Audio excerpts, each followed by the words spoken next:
we have to get ourselves together. I mean, I often think of the American project to put a man on the moon, which was suddenly very urgent when there was a Russian Sputnik. So the goal was definitely there.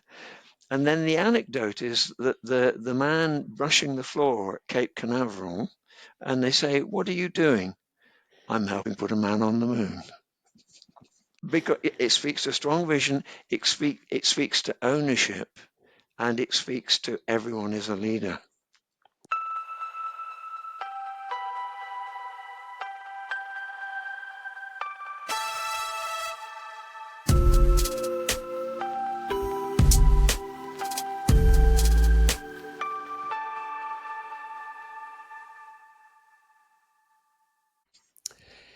Welcome to Value Talks, the Swiss podcast for agility, leadership, and new work. I'm your host, and today I'm thrilled to have a very special guest joining us all the way from England. My guest is Anthony Parry, senior faculty at the Co-Active Training Institute, CTI, and a coach with more than 20 years of experience. What makes Anthony's journey particularly fascinating is his unique background. Before becoming a coach, he spent over 30 years as a journalist, working as a reporter, copy editor, and news editor with an international news agency across 4 continents. This rich experience in storytelling and human connection has deeply influenced the way he approaches coaching and leadership development. Today, we'll dive into the coactive leadership model, a revolutionary framework that challenges traditional hierarchical leadership and instead proposes 5 distinct dimensions of leadership that everyone can embody. The model recognizes a simple but profound truth. Everyone is a leader, regardless of their title or position. It's about how we show up, how we take responsibility, and how we create impact in the world. Anthony specializes in developing coaches, writers, and entrepreneurs, and he has a wonderful ability to combine profound wisdom with practical application. So let's explore what does it really mean to lead from multiple dimensions. How can we move beyond one-size-fits-all leadership models? And how can each of us discover and develop our unique leadership gifts? Anthony, welcome to Value Talks. It's a pleasure to have you. It's a pleasure to be here, Ari. And thank you so much for that wonderful summary. A little embarrassing, but talking about the model, I think it's really spot on about what it is and what it does. Thank you. Yeah, thank you. So before we dive into the model and leadership in general, how would you describe yourself for someone you just met? Oh my word, that is a very embarrassing question. I would say I love working with people. I love listening to stories, and I love witnessing development. And I claim to be a provocateur. I love to be provocative when I coach, and I love to be provocative when I facilitate, but always in service of personal and human development. So as I mentioned before, you spent a lot of years in basically telling stories. Yes. In journalism. Yes. And as a leadership coach, you help people telling their own story.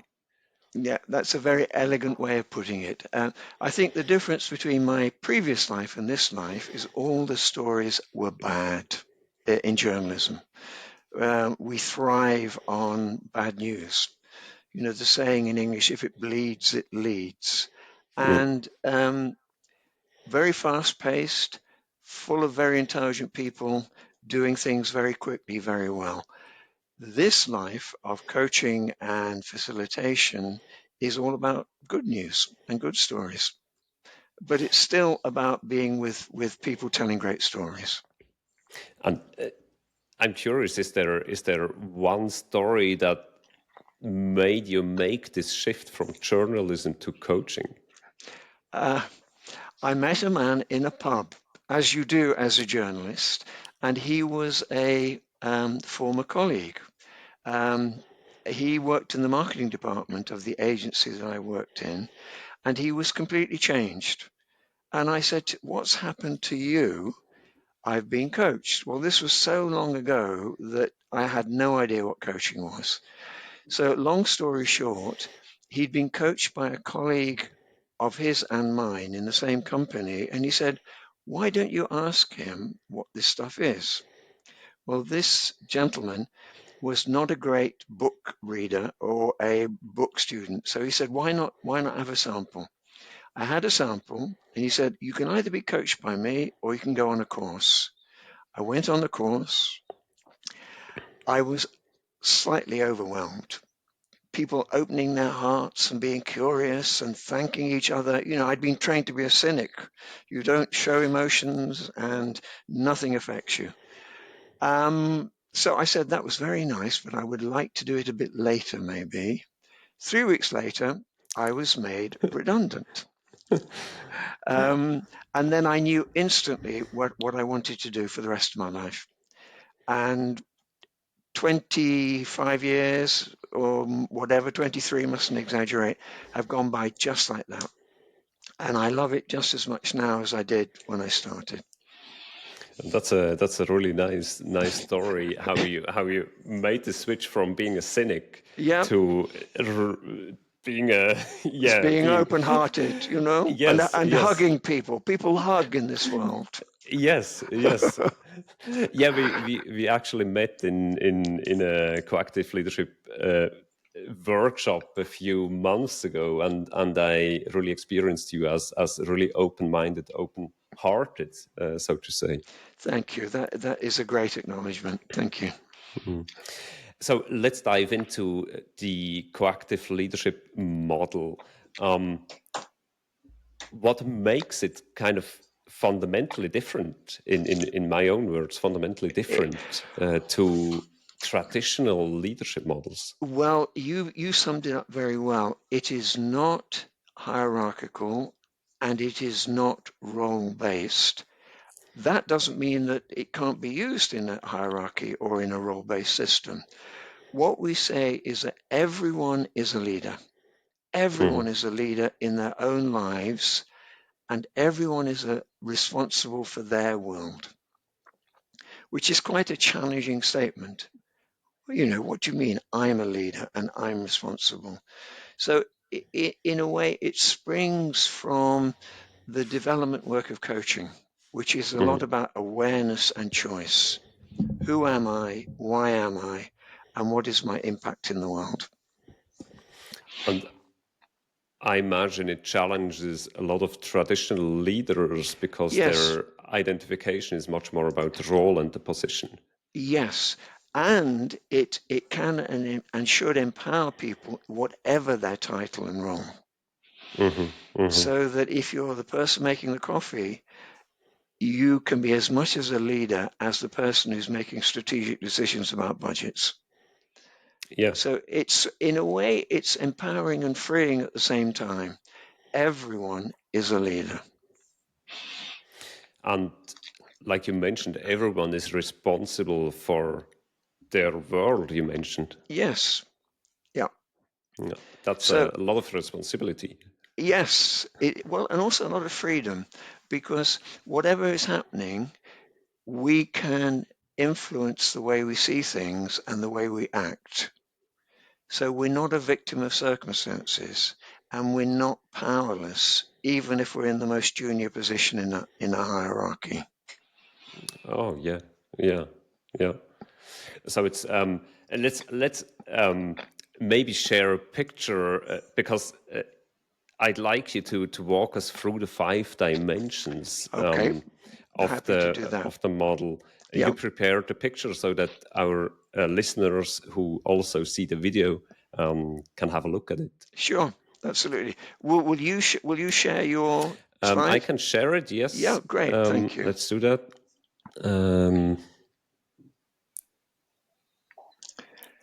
So it has 5 dimensions and they overlap. And we can be within more than one dimension at a time.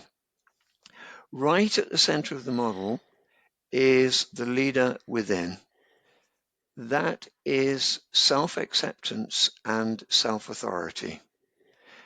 You could see how that could come from the coaching world. Who am I when I accept myself, my powers, my faults, my weaknesses, my strengths, and then I accept my influence on a system or a company or a family? Leader within. Leader in front is more of a traditional role. Ari, I have to say, when we teach this, we use our bodies and embody it, so I really have a hard time not doing that. Not But doing it. Feel free to if do you can it. see, well, leader in front is pointing with one arm out, and at the same time, the other arm is saying, I know where I'm going, I have goals and visions, and I want you to come with me. So you're always actually having and being and doing 2 things at the same time. Setting a vision, moving forward, but bringing people with you. And we say that actually opens your heart. It makes you vulnerable. Because leaders are transparent and vulnerable. So that's leader in front. Leader behind is supportive. It's a bit like holding your hands behind someone's back and saying, I've got your back. I understand where you want to go. I understand what change you want to make in the world, and I'm with you. So it's either like that, or it can be supportive. But whatever you're up to, I've got your back. So the gesture is not pushing something away, No, but more supporting. It's not even touching. It's almost saying, if you fall or if you stumble and stuff happens in companies, stuff happens in entrepreneurial enterprises, we're with you still. Leader beside is collaboration. And this is where we're pointing in the direction, but we're holding the other person's, we're standing side by side. I've got your back. I'm pointing with you. I'm listening to what you want and what you need, and I'm flexible to move as you see what you want and what you need. It's a spirit of collaboration. So it's like I would do the same, and we are together. We're together. Pointing in the same direction, Exactly. moving together as one. Yes. So in a way, it's got shared vision. I see what you need and want is actually supporting also what I need and want. So you can see how the dimensions start to bleed into each other. The final one is the intuition, the intuitive leader, which I think in traditional leadership models is the one that's most difficult to explain or understand. And we use the model of it's actually reading and learning from what is happening in the greater sphere, in politics and the environment and in the news, but also in gut feeling and in awareness of what's going on in the moment. I think that this is where we often get the most creativity from. Where does a completely new product come from? Where does artificial intelligence come from? It comes often from the field. Things that weren't there before, but we felt and sensed them. We have some kind of intuitive feeling that is hard to put in words. Yes. What we might, what we should do, or what we might do. Well, it sort of comes like, hold on a minute, I've got to sense that. It's that sort of expression that often we don't do in formal business meetings. Yeah, so I also make the relation to atmospheric changes. If some Yes, kind of topic comes up and you yes. get the feeling that everybody freezes, for example, Mm, or mm, mm. opens up. Yes. Well, exactly. It can be very practical and very small scale. You can be in a room and in a meeting where you're sensing people are tired, or you're sensing that someone is dominating the meeting. And the leader in the field intuitively can speak to that. So, in a way that a leader in the field would then articulate, I get the feeling we are tired. Should we take a break, for example? Yes, exactly. It can be very practical at the same time as it can be very intuitive. Um, let's make it try to make it more practical. Thank you for this introduction, the 5 dimensions. Yeah. How can we see them in practical being applied practically? Well, let's say we have a project to uh, uh, design and introduce a new product. Um, I don't know. Would you like to give me an example? Yes, yeah, that'd be great. Well, I don't know. A new cheese, for example. Uh, That's really Swiss. it's full of holes. Well, if you think about the dimensions, often it's the leader in front who says, "We've got a vision. We really must change our product. Sales are going down, or we need to get into a new sector, or the competition is stepping up their game. We have a vision. We have a need, and then we need you to come with us. We need the software writers. We need marketing. We need sales. We need administration. We need human resources. So unless we all work together, we cannot hold that vision. But I'm still the one who's pointing towards that vision. So leader beside might be saying, I'm with you, uh, software writer. I'm a salesperson, but I'm not sure this product will sell because it's too expensive or it's too complicated. So what I'd love you to do is to actually see whether you can meet what I want. I'm having to use my body here. So it will change. It's a great piece of Mm. software. Technically, it's perfect, but it's going to be so hard to explain it and to sell it. Leader behind, the poor old software writer is going, oh no, I've spent, 10 hours a day for the last 6 weeks making this perfect. I know you have. I've got your back. And I know that whatever you're doing is really valuable to the company and will work in the end because you've got such an exact, precise mind.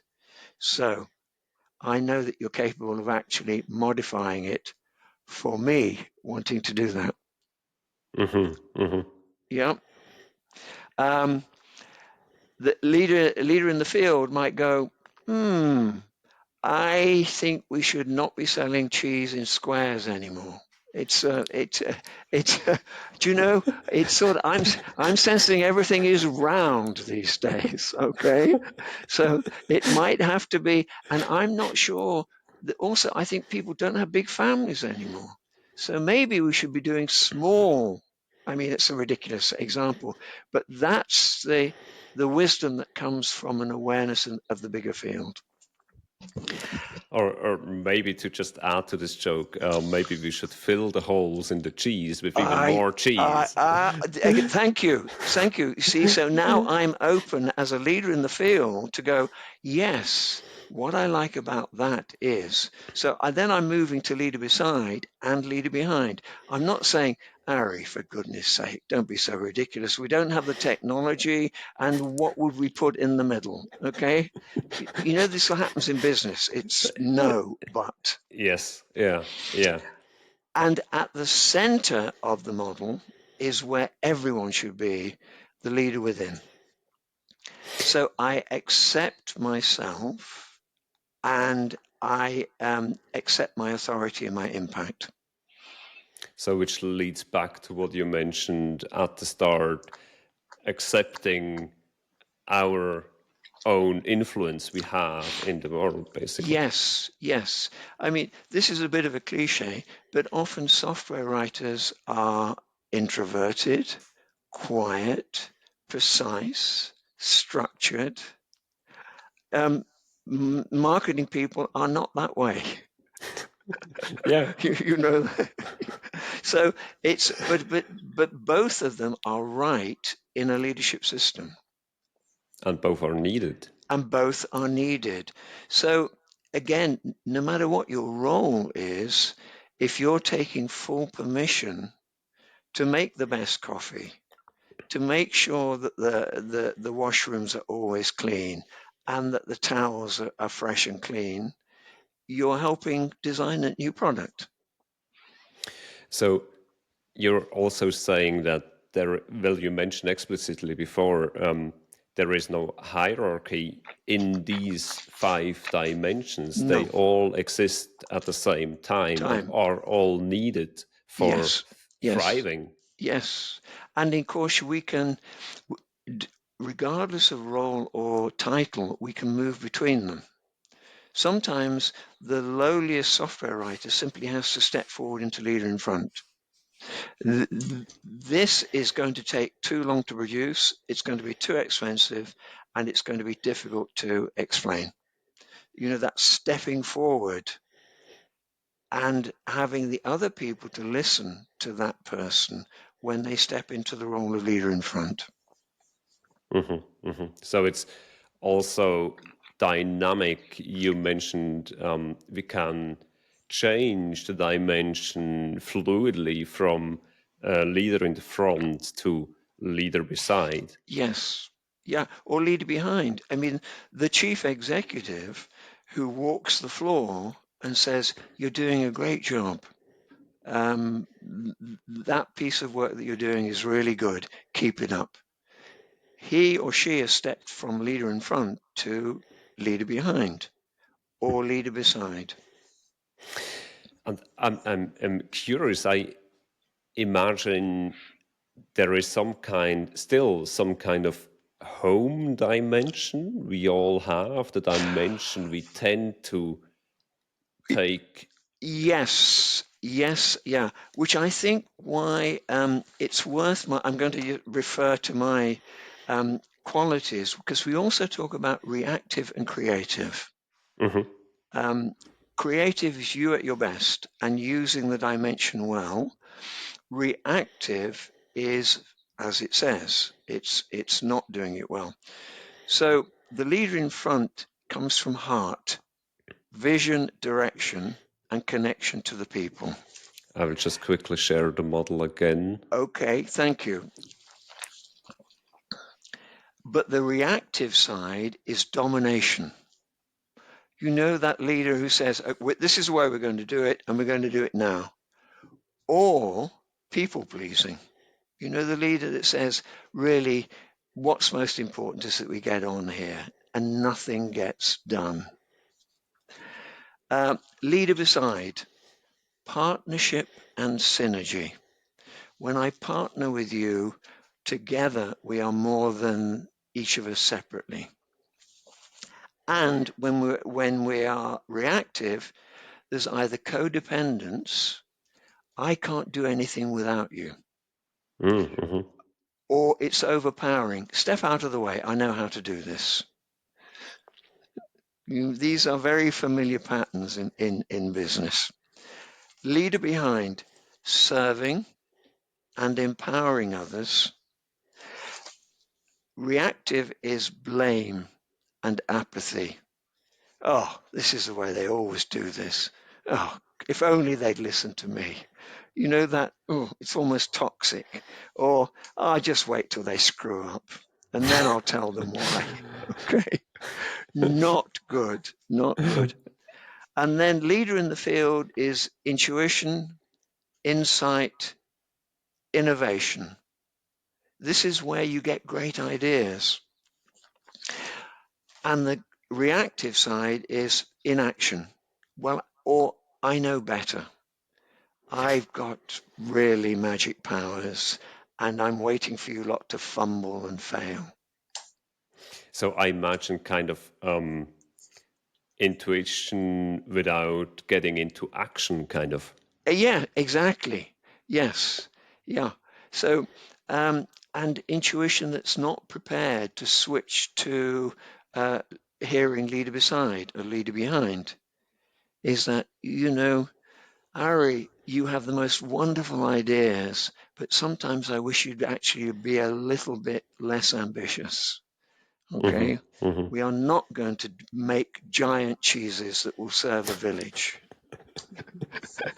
I can understand it, but we might not be able to keep them fresh enough for long enough. So they get eaten in time, Well, even yeah, in Switzerland and France, I imagine. okay, all right, absolutely. One thing I really would say, this model really works very well for teams because once they learn it, we can point to who's doing what in which dimension. And we can also point to which is the dimension we're most comfortable in. So often people, for example, human resources might often be leader behind and leader beside. And they might need to step into leader in front Yeah.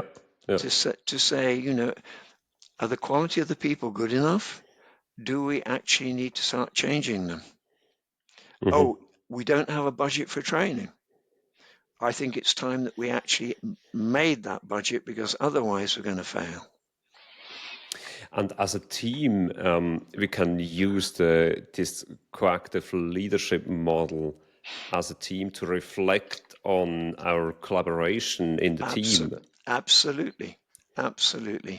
And once a team learns it, it empowers them to be resilient, to know that each of them are leaders and leaders are responsible for their world. So I can't turn up going, oh, here they go again, because someone will call me out. Yeah. I hope. Yeah. Yeah. I hope.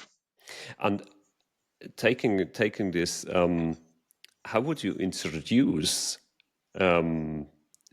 this coactive leadership model in a team? How would you approach, or what would you discuss in the team so that they are able to understand the dimension and use them?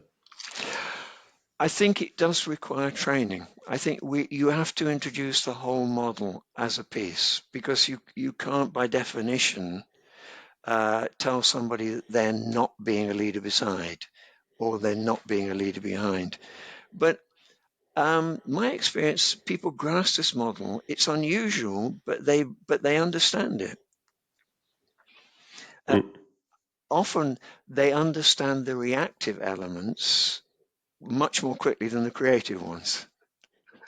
Yeah. I Because can actually relate. yeah. Oh no, yeah. Jim always does that, or Jane always does that. Yeah, and I think it really helps if you've got a shared project, and often it helps if there's a sense of urgency. That's when people wake up and change their behavior. So a sense of urgency and training to understand the model so that it can use as a team to Yes, get better collaboration. we have to get ourselves together. I mean, I often think of the American project to put a man on the moon, which was suddenly very urgent when there was a Russian Sputnik. So the goal was definitely there. And then the anecdote is that the man brushing the floor at Cape Canaveral, and they say, "What are you doing?" "I'm helping put a man on the moon." Which speaks to a strong vision. Because it speaks to strong vision, it speaks to ownership, and it speaks to everyone is a leader. Yeah. So in your years of experience with the model, what are common misconceptions that there are around this model and maybe shared leadership in general? Well, I think it's the old cliche of leaders lead from the front and we follow from behind. It is so baked into humans' awareness. It's very tribal. The tribal leaders lead.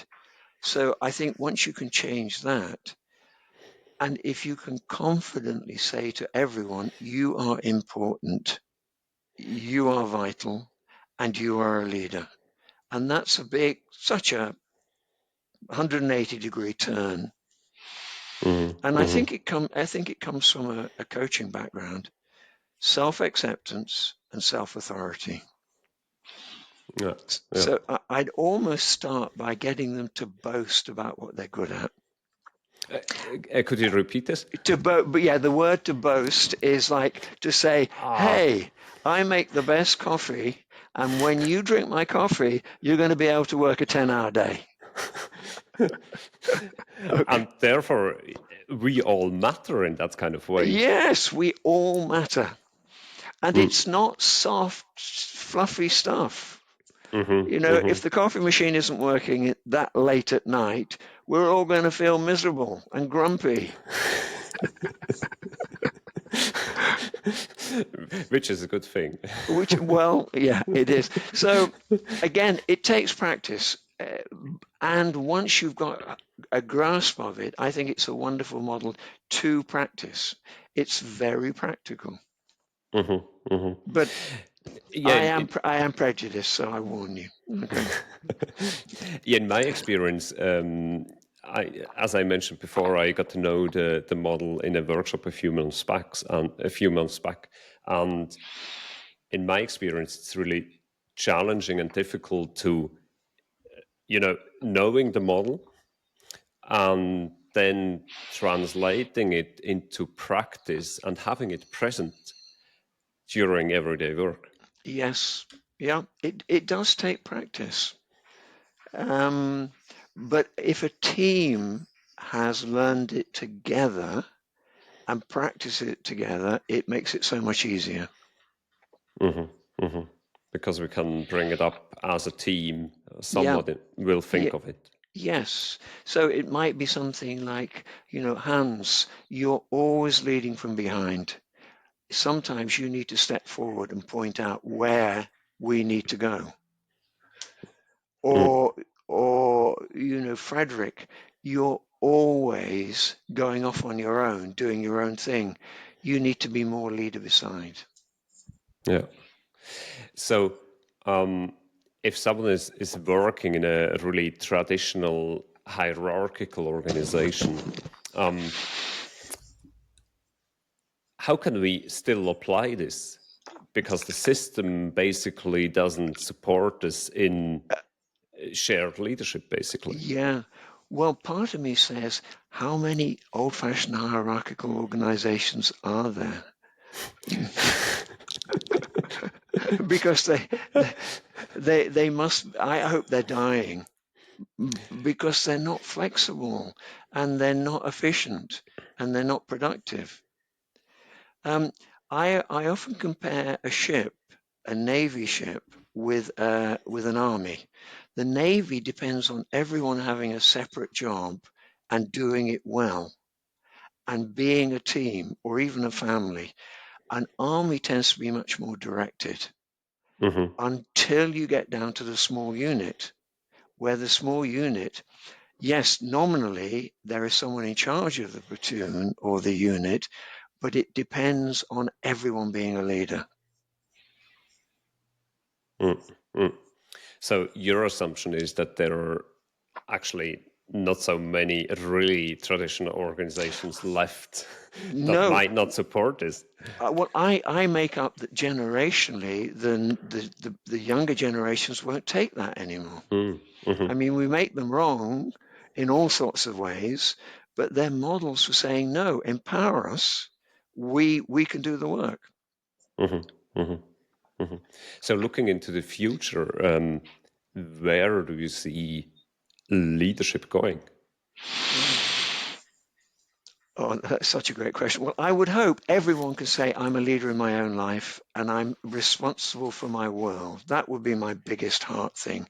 And then taking that to work, knowing that I bring to work what I want to bring to work and what I really feel empowered doing. And then I think that would build out into a system where people really enjoy their job. Mm-hmm. Wouldn't that be great? Yeah, that would really be great. Yeah. Yeah. Yeah. We have to live in hope. We have to live in hope. What would be one first step that our listeners could do one O- day after well, right now as a next Okay. step? Okay. I would say make a list of what you love doing, make a list of what you're good at, and make a Venn diagram of where those two things overlap and can be used in your company and organization. And then have the power to use those. And move yourself in this direction Yes, where you can yes. bring these parts into Y- your everyday life. you've got it. You've got it. Yeah. Yeah, that sounds And wouldn't it be really great? compelling. And if everybody was doing that, we'd all know what we're bringing, and we might even be able to say, well, we don't have that. We need to find someone who can bring his heart and his power into our organization. Thank you. Thank you, Ari, Anthony. thank you. It's been a real pleasure. You might sense I'm a little bit enthusiastic about this work. Yeah, it's your passion. I get the feeling it's your passion, really. Yeah, well, and thank you so much for the introduction. And I think that together we can probably design a completely different kind of cheese. That'd be awesome. Thank you, Anthony, for You're, being a guest in Value Talks. you're welcome. Thank you. And thank you to our listeners to this episode of Value Talks. If you enjoyed the episode, please share it with your colleagues and friends and make sure you subscribe so you don't miss the next conversation. Thank you. Bye-bye. Yeah, we